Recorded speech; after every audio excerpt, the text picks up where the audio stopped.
el cáncer de próstata, pero tiene una relación también con el cáncer de esófago.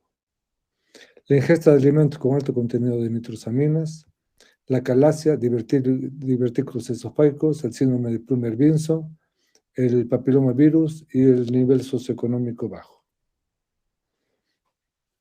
En cambio, para el adenocarcinoma están asociados la enfermedad por reflujo, la obesidad, la infección por Helicobacter pylori, generalmente cuando el Helicobacter está también en la porción cardial, el sexo masculino, extracción social baja, y en la dieta igual, deficiencias hipovitaminosas, ingesta de alimentos con alto contenido de nitrosaminas y el tabaco. Los síntomas del cáncer esofágico temprano son reconocidos con frecuencia de manera retrospectiva. Generalmente el paciente a veces no acude por estas molestias. Una molestia retroesternal vaga, sensación de fricción, ardor y pasaje lento de la comida. Cuando ya existe una disfagia lógica, es un síntoma tardío, generalmente con infiltración de mayor a 60% de la circunferencia del esófago, pérdida de peso, dolor retroesternal, síntomas respiratorios, tos e infecciones respiratorias, hematemesis, melena y ulceración del tumor. Cuando hay extensión de la lesión, si hay un compromiso del árbol bronquial va a haber estridor, puede haber tos, una fístula traqueosofágica puede llevar a tos, neumonías por aspiraciones, hemoptisis, la invasión del laringio recurrente puede llevar a disfonía, puede haber derrame pleural y ascitis. El carcinoma epidermoide se presenta en aproximadamente el 70% del cáncer de esófago. Si bien nosotros no tenemos estadísticas exactas, en la experiencia, digamos, en el gastroenterológico es mayor la presencia del adenocarcinoma secundario, un Barrett, que el epidermoide. La displasia severa se transforma en carcinoma temprano en un periodo de entre 34 y 74 meses y la progresión de un cáncer temprano no tratado aún avanzado es de 12,2 meses. El adenocarcinoma, desde 1980 la incidencia ha estado aumentando entre un 4 a 10% anualmente y actualmente esta tendencia a incrementar todavía continúa. La causa del continuo incremento es desconocida por aparente aumento de incidencia del reflujo y del esófago de Barrett. Aproximadamente el 30% de los cánceres de esófago son adenocarcinomas. Se asocia esófago de Barrett, que tiene un riesgo de 30 a 125 veces mayor. O sea, el 59-86% de adenocarcinomas se originan en el esófago de Barrett. Y el 75% tienen reflujo gastroesofágico. El American College of Gastroenterology estima una incidencia anual de cáncer en pacientes con esófago de Barrett, aquí hay un islote, aquí hay una unidad tal, de 1 a 2% anualmente. El adenocarcinoma de Barrett se desarrolla en una secuencia de fases progresivas. Está el epitelio escamoso, el epitelio columnar no intestinal, después la metaplasia intestinal, que es el verdadero esófago de Barrett, displasia de bajo grado, displasia de alto grado y el adenocarcinoma. De acuerdo con una serie de autopsias, se estimó el predominio del esófago de Barrett igual o mayor a 3 centímetros de longitud. Si bien esta parte no hemos hablado, digamos, para no confundir un poco, pero se considera el esófago de Barrett, esto no es necesario que se lo aprendan, pero el esófago de Barrett clásico, tradicional, es aquel de más de 3 centímetros. El Barrett corto es aquel que tiene menos de 3 centímetros. Y el Barrett ultra corto es aquel que por biopsias rutinarias se encuentra metaplasia intestinal. El factor de riesgo primario para el desarrollo del esófago de Barrett es la enfermedad por reflujo. En relación a eso del tamaño, digamos, la única repercusión que existe es que a mayor número de centímetros, digamos, va a haber mayor número de células que potencialmente pueden malinizarse. Y es la única significancia teórica, digamos. La metaplasia intestinal especializada de cualquier longitud, no cambio columnar de tipo gástrico, sino el esófago de Barrett, que lleva displasia y carcinoma. Digamos, en esto, aquí se ve un esófago largo, Y, digamos, este paciente tiene más de 3 centímetros aquí, ¿no?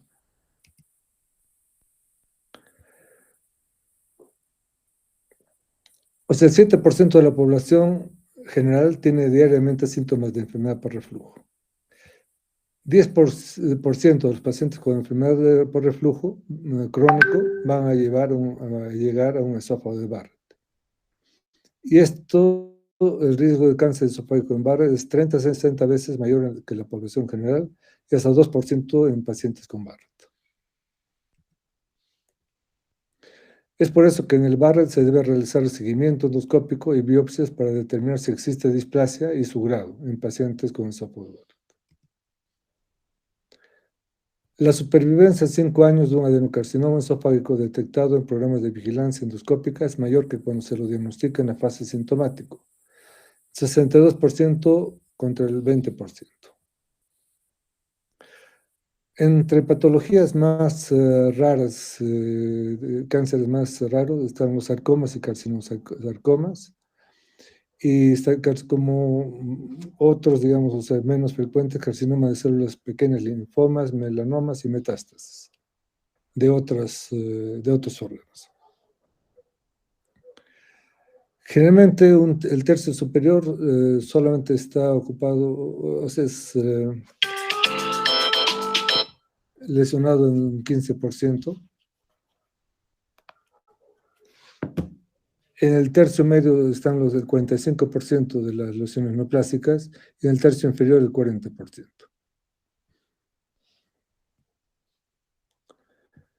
Entre las características macroscópicas está la polipoide vegetante, la infiltrativa, ulcerativa y estenótica.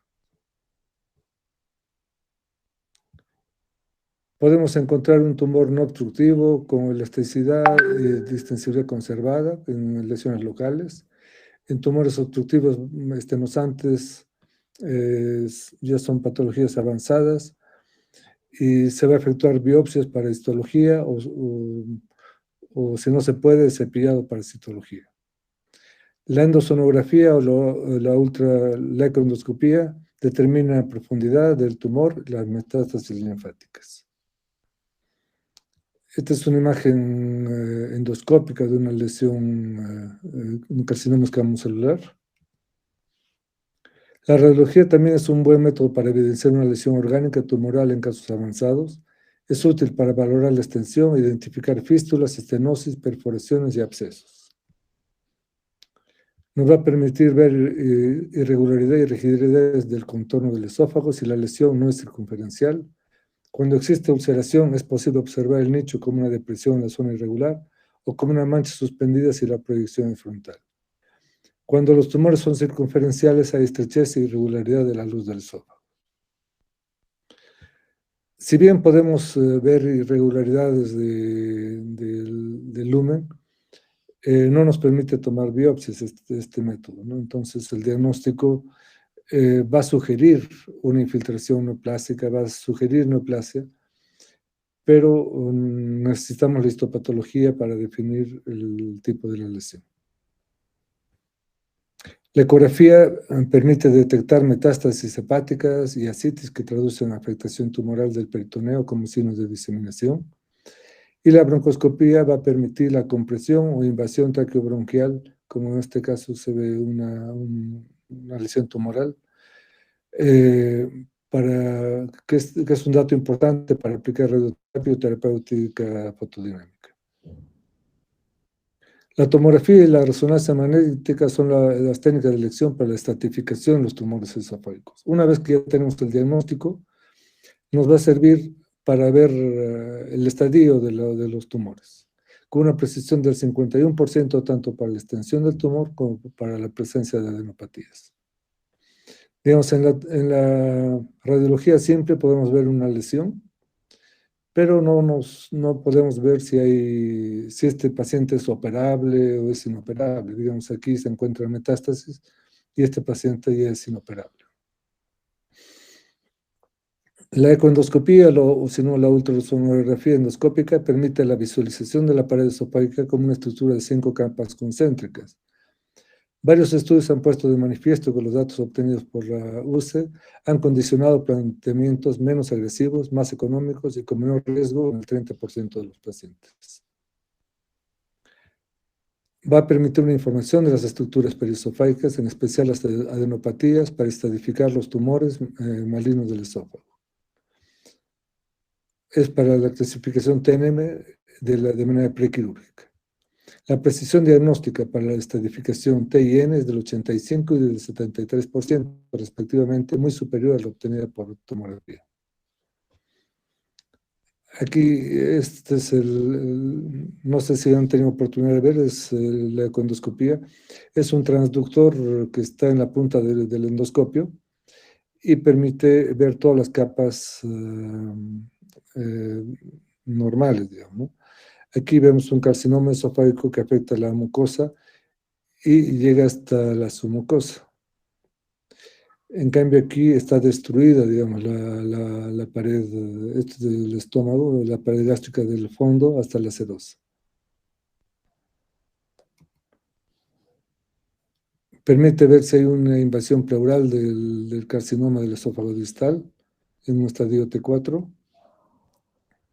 Permite ver si existen nódulos metastásicos en el hígado y que pueden ser, si es una lesión única, se puede efectuar una punción guiada por la econdoscopía en el estadio M1, que es una sola metástasis en el hígado. La clasificación TNM no la vamos a mencionar, es más o menos similar a la de todos los tumores. El TIS es el carcinoma in situ y adenopatías es la N, metástasis en M, eso ya han debido ver en otras patologías y en cirugías donde le dan mayor énfasis. Entonces, el estadio TIS es el cáncer temprano, no hay metástasis, no hay nódulos a distancia.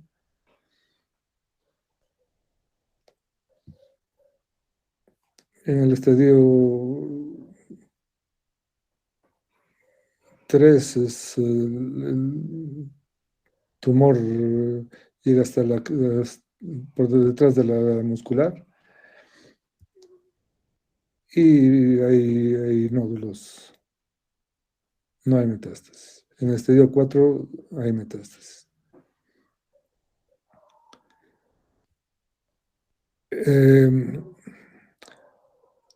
Lo que sí es importante saber es, digamos, cuáles son los métodos de invasión o de diseminación del cáncer de esófago. La diseminación intraesofágica crece en dirección cefálica, no más de 5 centímetros. Va a haber una extensión directa, va a haber una extensión por vía linfática, por vía hematógena, y las metástasis son a hígado, pulmón y hueso. La resección quirúrgica es el tratamiento de elección en pacientes con tumores en estadios iniciales, siendo la modalidad más frecuente la esofagectomía total o subtotal con linfadenectomía y reconstrucción del tránsito.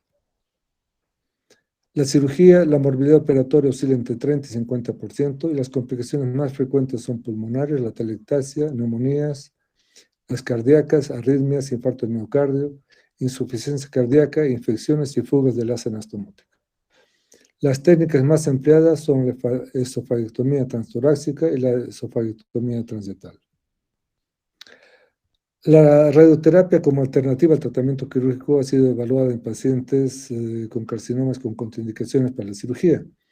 Sin embargo, una revisión de estudios no controlados sugeriría una supervivencia a los 5 años similar a lo de los pacientes operados. Que utiliza la radioterapia externa, utiliza radiación de alta energía para destruir las células cancerosas. Y la radioterapia, la terapia de radiación interna, llamada braquiterapia, en la que se coloca un material radioactivo directamente en el cáncer. Son prótesis que son hechas de material radioactivo.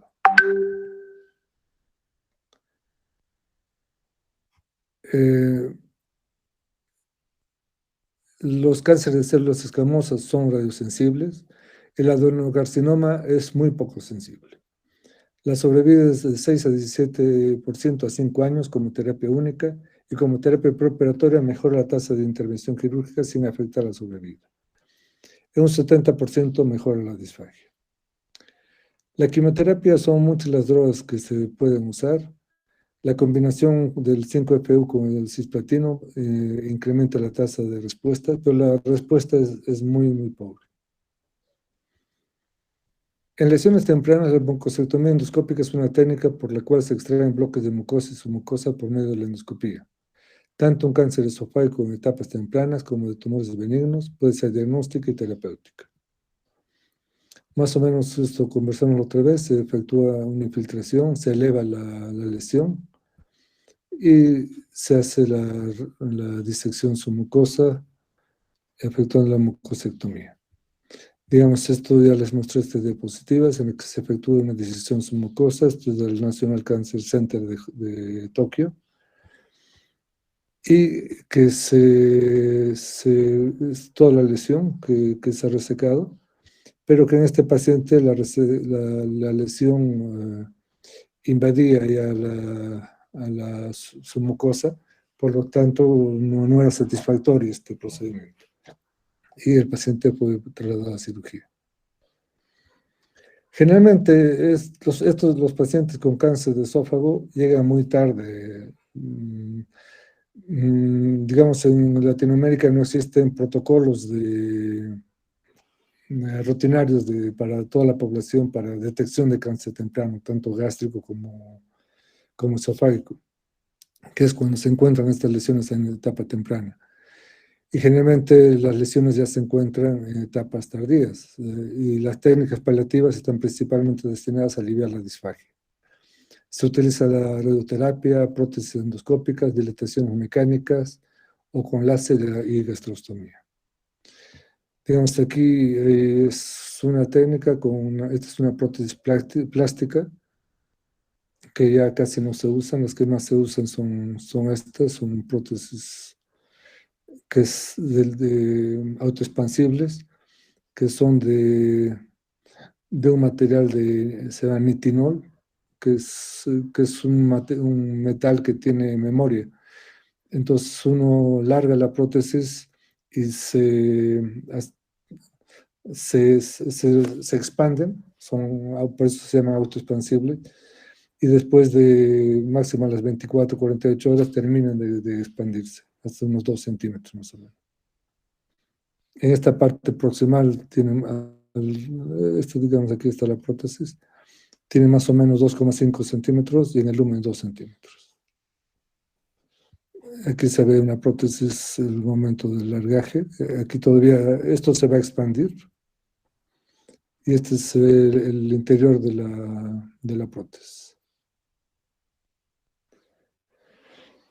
O sea, aquí Henry Ogilvy se planteó en 1933 y solo un cirujano, esto está básicamente dirigido a la úlcera, ¿no? Que una úlcera duodenal, digamos, era tratada con la resección de 2/3 del órgano vecino, del estómago, y a veces con vagotomía más, ¿no?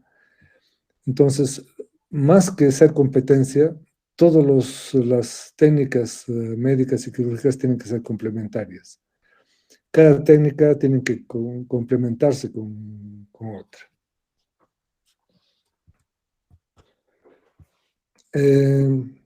Como este tema lo hemos hecho bastante rápido, yo quisiera preguntarles si avanzamos con el siguiente tema, porque yo tengo que terminar el jueves, me faltaría después gastritis, helicobacter, hemorragia y cáncer gástrico.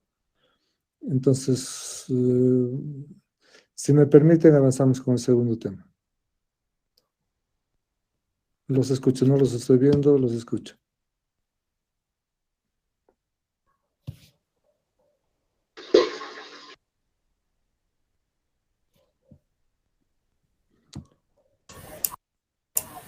Sí, doctor.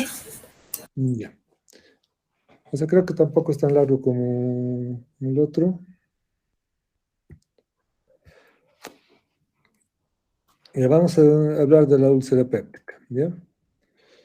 La úlcera péptica corresponde a una solución de continuidad de la pared gástrica duodenal más allá de la muscular de la mucosa. Es el resultado de un desbalance entre factores protectores y agresores a ese nivel. Las formas principales son la úlcera gástrica y la duodenal. La úlcera duodenal es unas 3 a 4 veces más frecuente que la úlcera gástrica. El lugar más frecuente en el duodeno es el bulbo duodenal y en el estómago es antro, curvatura menor.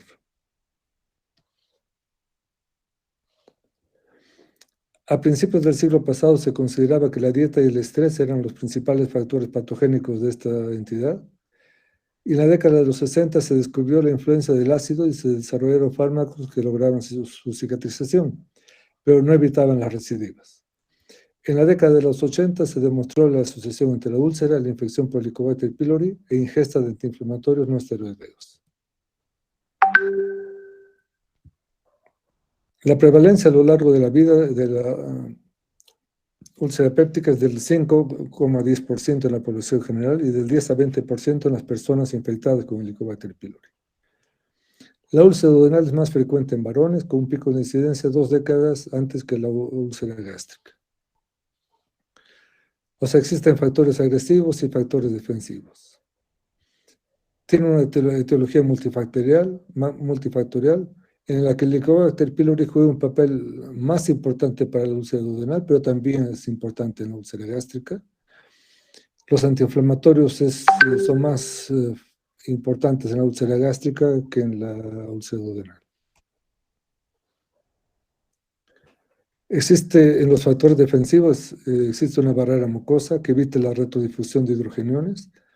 La ruptura de esta barrera permite el paso de hidrogeniones que inducen una necrosis del epitelio, produciendo erosiones o úlceras. A ver, vamos a ir a esta imagen anterior. Imagínense que aquí la mucosa gástrica está tapizada con una capa mucosa.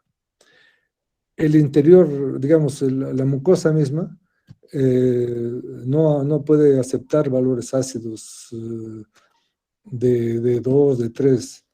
En cambio, el pH normalmente dentro del lumen gástrico es alrededor más, es menor a 4.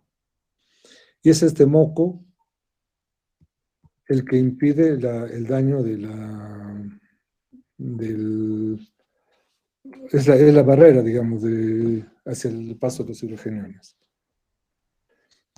Los que iguales pueden producir erosiones o úlceras, ¿no? Entonces, lo que va a llevar a la úlcera es el desequilibrio entre factores agresivos y defensivos. Entre los defensivos decíamos el moco y bicarbonato, los fosfolípidos de la membrana, el rápido recambio celular, angiogénesis y una red microvascular. Y entre los agresivos está el helicobacter, la aspirina, los antiinflamatorios no esteroideos, el alcohol, tabaco, el bilis, la dieta y el estrés psicológico. A principios del siglo XX, Swart decía, sin ácido no hay úlcera. Si el pH a nivel de la lámina propia es mayor a 6,5, no se va a producir una úlcera. Secretado por el epitelio gástrico en respuesta a 3 estímulos principales, la histamina, gastrina y acetilcolina. La pepsina es una proteasa que digiere las proteínas y que puede dañar el epitelio digestivo por su acción sobre las proteínas que la componen. Se secreta a nivel de las células principales en forma inactiva como pepsinógenos 1 y 2, requiriendo para su activación un pH ácido óptimo de 1,8 o menor. No existe actividad con un pH mayor a 3,5. Los ácidos biliares y lisolecitina son sustancias tóxicas por sí mismas y en presencia de ácido incrementan la permeabilidad de la mucosa favoreciendo la retrodifusión de los hidrogeniones. El helicobacter juega un papel, tiene una actividad mucolítica, una adherencia a la mucosa, es citotóxico a través de la toxina vacuolizante BAK-S1, que es la que produce las úlceras pépticas, y esta citotoxina asociada al gen KGA está relacionada más al cáncer gástrico. La hipergastrinemia y mayor producción de ácido, hay una menor producción de somatostatina, mayor producción de pepsinógeno y pepsina. Existen aspectos inmunológicos. La persistencia del Helicobacter pylori en la mucosa gástrica perpetúa los cambios citopatológicos y presencia de infiltrado inflamatorio de tipo crónico. Activación de polimorfonucleares mediada por interleuquina 8. Existen mecanismos lesionales gástricos mediados por linfocitos T que aumenta la población linfocitaria TCD4 positiva, la producción de citoquinas y sustancias con toxicidad directa, como el factor de necrosis tumoral, que produce una destrucción de la barrera epitelial. Inicialmente, la infección disminuye la producción de ácido por acción de citoquinas como la interleuquina 1B, por los estímulos de las células productoras de la gastrina. Luego, la secreción de ácido se determina por la severidad y localización de la gastritis. En la gastritis antral tipo B, son hipersecretores, o sea, van a estimular la producción de gastrina, que va a actuar a nivel parietal con la producción de ácido. En cambio, la gastritis corporal tipo A está relacionada a hipoacidez, anacidez, secundaria atrofia. Esto está más relacionado, entonces la gastritis central va a estar más relacionada a erosiones, a úlcera péptica, y la gastritis corporal al cáncer gástrico.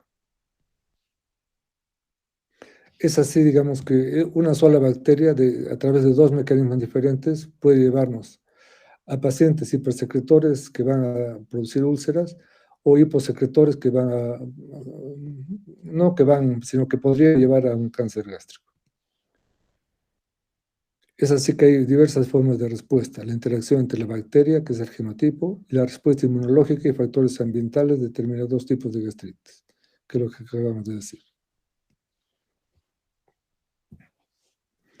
Los antiinflamatorios no esteroideos, incluida la aspirina, son la segunda causa más frecuente de úlcera péptica, 7 veces mayor riesgo de úlcera.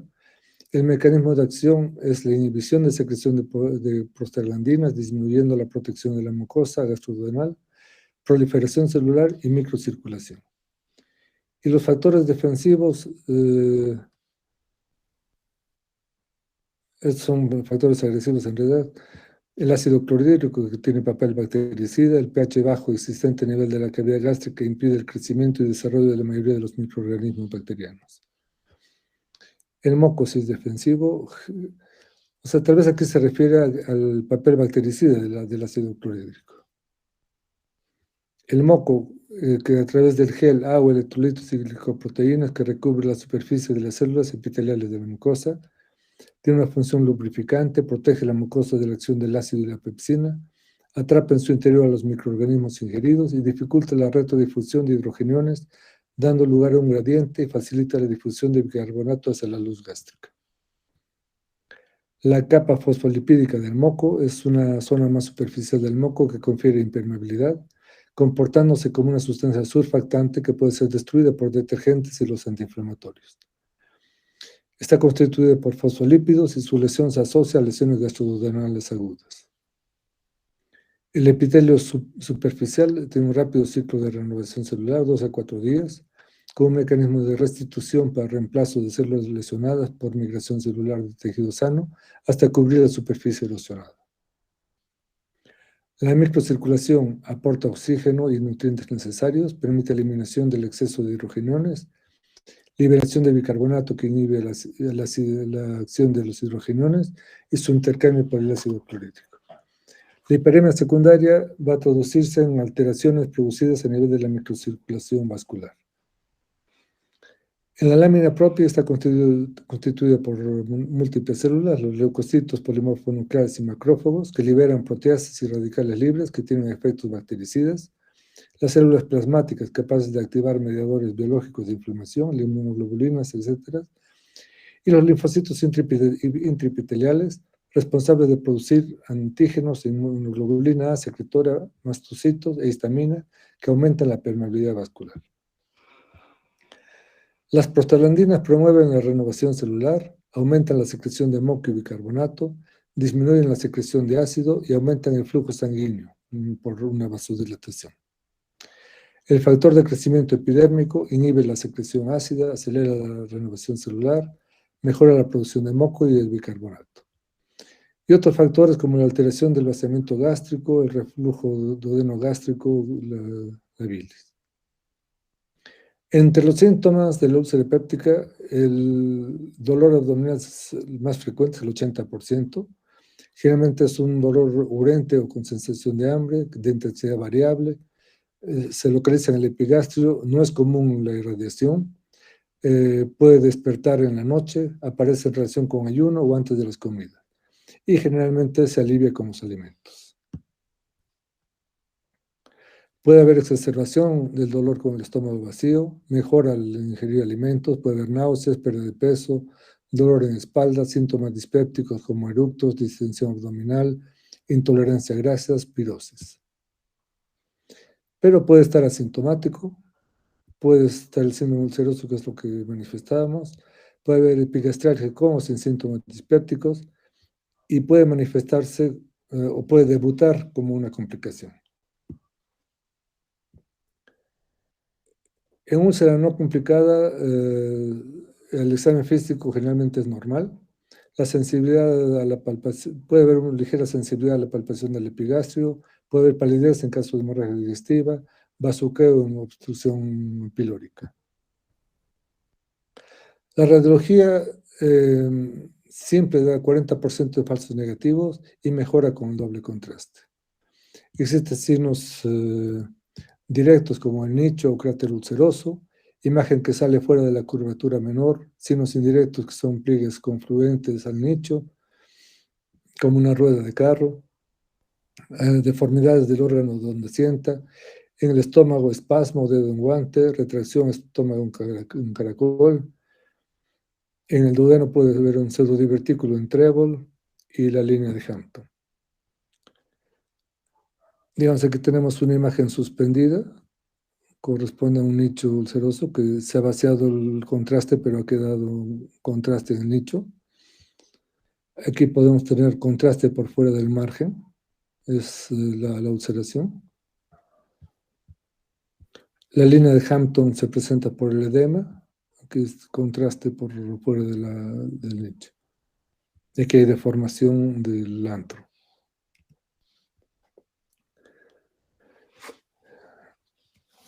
O sea, a veces se puede llegar a un diagnóstico diferencial, digamos, mediante la radiología.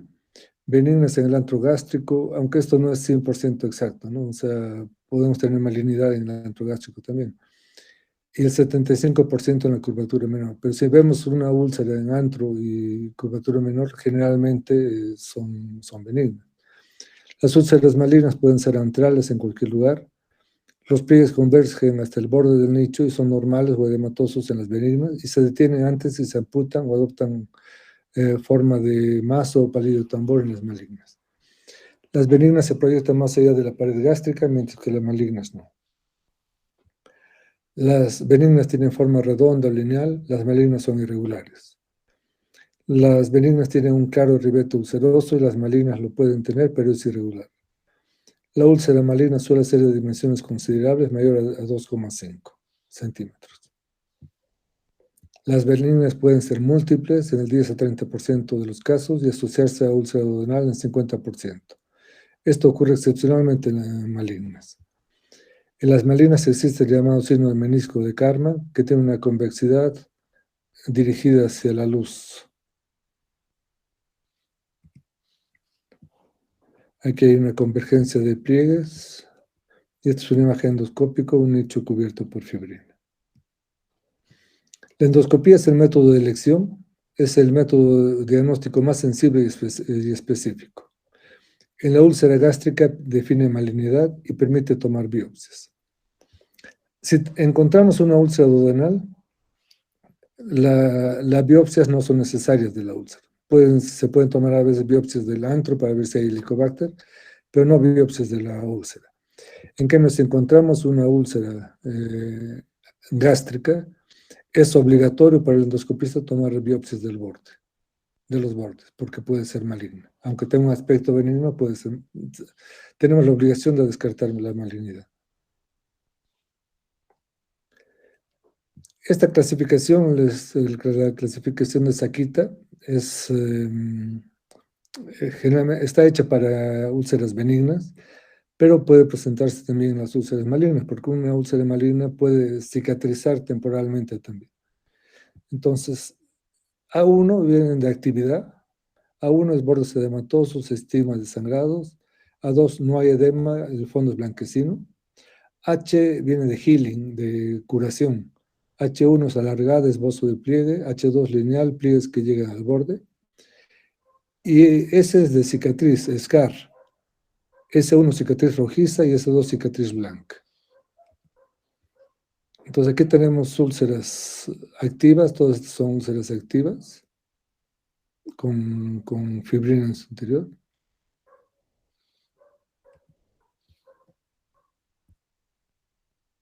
Bueno, aquí hay una cicatriz de úlcera. El aspecto endoscópico puede desde leve eritema o una nodularidad intensa. En la histopatología puede haber neutrófilos, marcador de actividad, folículos linfoides, indicador de infección por Helicobacter pylori.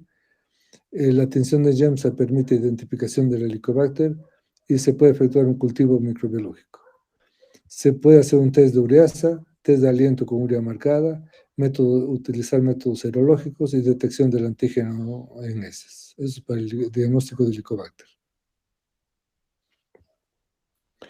Los objetivos del tratamiento, al igual que en todas las patologías, aliviar los síntomas, acelerar la curación, evitar complicaciones y prevenir recidivas. Entonces, en el tratamiento está la inhibición de la producción de ácido, el bloqueo en el polo apical de la célula, neutralización del ácido, aumento de la resistencia de la mucosa gástrica y erradicación del Helicobacter pylori.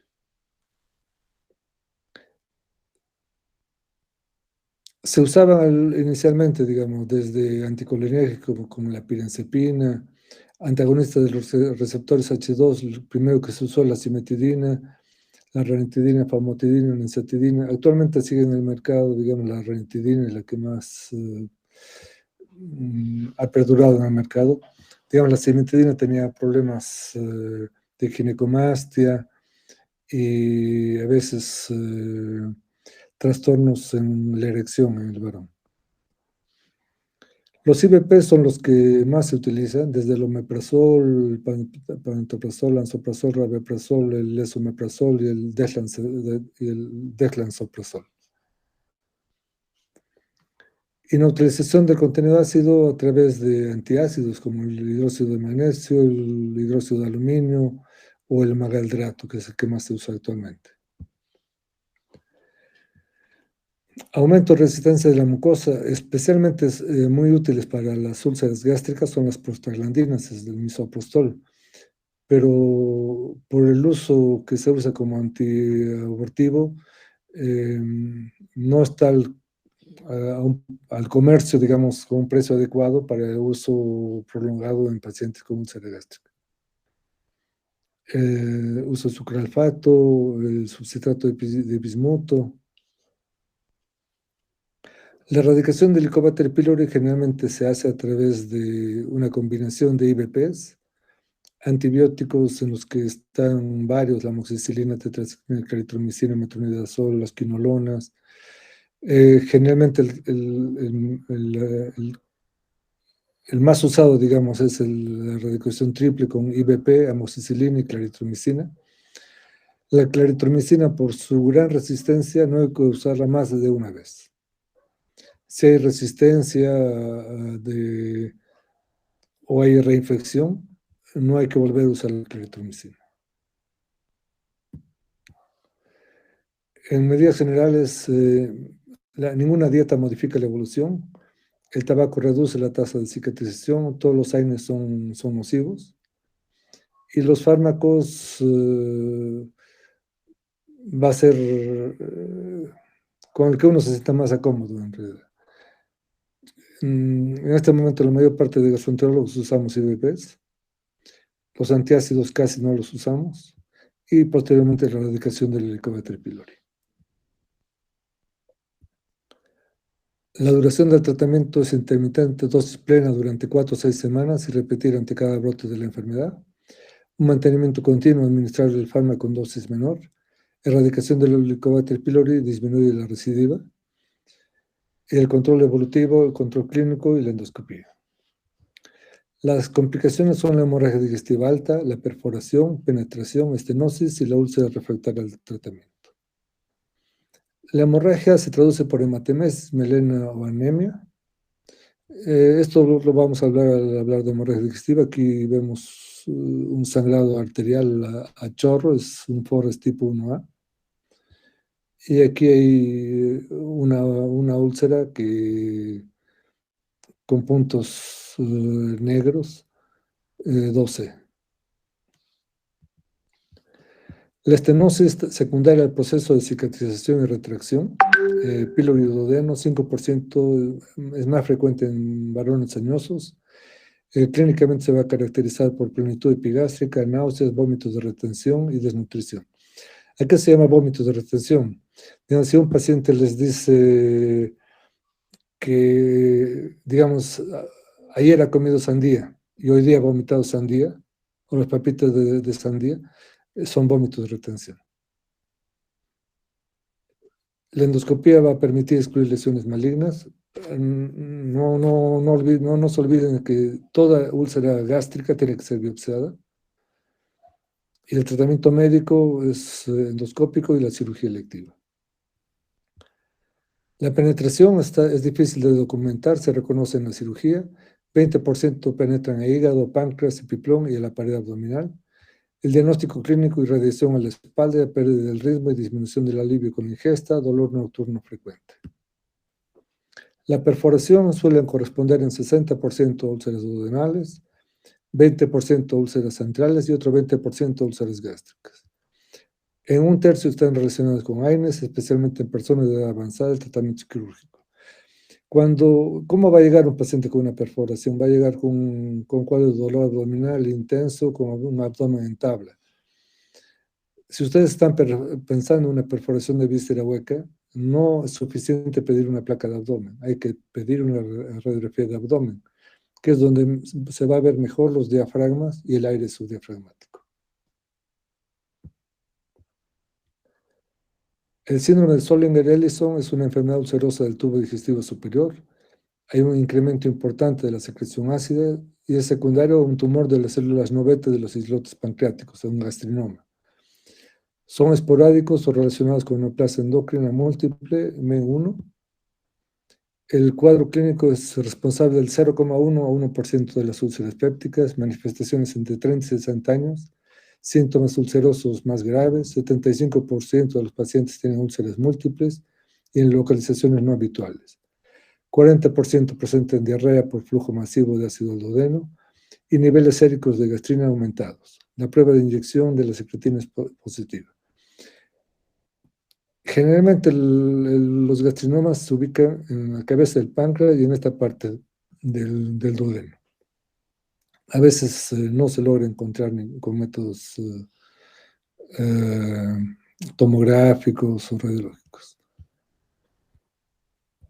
El diagnóstico se hace por determinación de secreción ácida. El 90% de los pacientes tienen tasas basales de 15 a 150 milequivalentes por hora.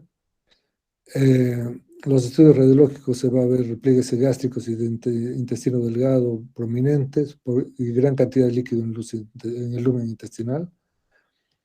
Determinación de la gastrina sérica en ayuna con valores de mayores a 1000 picogramos por mililitro, siendo lo normal menor a 50-60 picogramos por mililitro.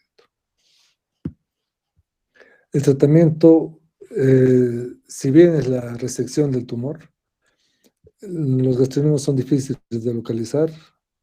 El método más eficaz es la angiografía. Entonces se pueden usar antagonistas de receptores H2 o inhibidores de la bomba de protones a dosis altas, los IBPs hasta dosis de 2 a 4 veces mayores que las habituales. Y 50% de estos pacientes pueden fallecer por invasión neoplástica si no se extirpa el tumor. ¿Qué es el síndrome del antro retenido? Tal vez se ha tornado una enfermedad ya inexistente porque cada vez se operan menos los pacientes. Digamos, antes comentábamos que para una úlcera duodenal se efectuaba un Billroth 1 o Billroth 2 con una resección antral, ¿no? Que se sacaban 2/3 del estómago y a veces quedaba en el Billroth 1, en la que había una reconstrucción gastroduodenal, quedaba una pequeña porción de antro, o sea, no cortaban del píloro, sino que, digamos, que cortaba el cirujano aquí. O sea, quedaban milímetros, digamos, dentro. Estos pequeños milímetros estaban relacionados a la secreción biliopancreática, que es alcalina. Entonces, estimulaba la gastrina y había mayor producción de las células parietales de ácido clorhídrico. Y eso llevaba a una hipersecreción ácida, se encontraba una gastrina elevada y el tratamiento es extirpación del anto residual. Como les digo, esto casi ya no se hace en este tipo de cirugías, entonces cada vez se ve menos esto. Las úlceras relacionadas al tabaquismo es un factor de riesgo asociado con por la persistencia y recurrencia de complicaciones de la úlcera péptica. El riesgo puede ser proporcional con la cantidad de cigarrillos, un riesgo moderado con menos de 10 cigarrillos. La tasa de mortalidad por enfermedad ulcerosa está aumentada en fumadores y los efectos adversos son reversibles al suspender el cigarrillo. Para que tengan una idea, digamos, de los avances hasta la década de los 90, en que más o menos se persiste hasta ahora, en la década de los 60 se efectuaban restricciones quirúrgicas, antiácidos y anticolinérgicos. Los años 70, vagotomías tronculares, bloqueadores H2 y metidina. Y había estas restricciones quirúrgicas se efectuaban cuando había complicaciones, o sea, como había más recidivas, había mayor tipo de complicaciones, había más estenosis, retracciones y recidivas de la úlcera, ¿no? La década de los 70, vagotomías tronculares, y la década de los 80, vagotomías selectivas, la ranitidina, fagontidina, sucralfato. Y cada década de los 90 se empezó a hacer vagotomías supraselectivas. Pero duró muy poco esto porque se descubrió la importancia del helicobacter y su erradicación en relación a las úlceras. Y al erradicar el helicobacter se vio que la gran cantidad de pacientes que iban a recidivas de úlceras con complicaciones disminuía. Entonces, así que ha habido disminución progresiva del número de cirugías. Pero, sin embargo, las indicaciones de la cirugía son la úlcera péptica complicada con perforación o penetración, estenosis pilórica que no se ve con manejo médico y endoscópico, y una úlcera no complicada. O sea, una úlcera no complicada está interrogado porque casi no se usa. Pero en todo caso, este tipo de complicaciones, desde el advenimiento o el conocimiento del Helicobacter y su tratamiento, han ido disminuyendo. Eso sería todo. Si tienen preguntas.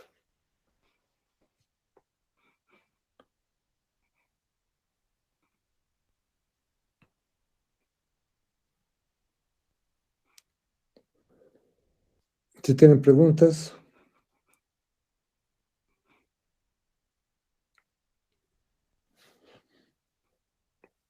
Bueno, si no hay preguntas, entonces nos vemos mañana.